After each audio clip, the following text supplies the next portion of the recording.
కర్ణాటక రాష్ట్రంలో ఓ bus conductor రవాణా శాఖ మంత్రినే బస్సులోంచి కింద దింపేశారు. రవాణా శాఖ మంత్రి అక్కడ బైరతి సురేష్.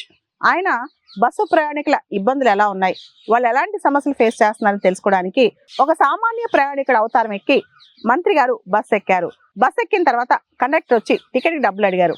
యాక్చువల్లీ మంత్రి గారి దగ్గర 100 రూపాయల నోట్ ఉంది. అదే నోట్ ని కండక్టర్ కి ఇచ్చారు. యాక్చువల్లీ టికెట్ ఖరీదు 12 రూపాయలు మాత్రమే. చిల్లర లేవని నెపంతో కండక్టర్ ఆ మంత్రి గారిని బస్ లోంచి దింపేశారనమాట. దీంతో కర్ణాటక రవాణా మంత్రి గారు బస్ దిగిపోయారు.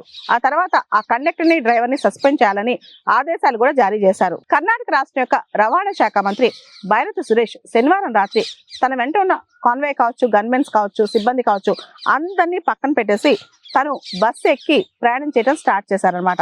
అసలు బస్సులో ప్రయాణం చేసే సామాన్య ప్రయాణికుడి యొక్క ఇబ్బందులు ఎలా ఉంటాయో కనిపెట్టడానికి ఆయన బస్సు ఎక్కారు. కానీ ఆయనకే ఇబ్బంది ఎదురైంది.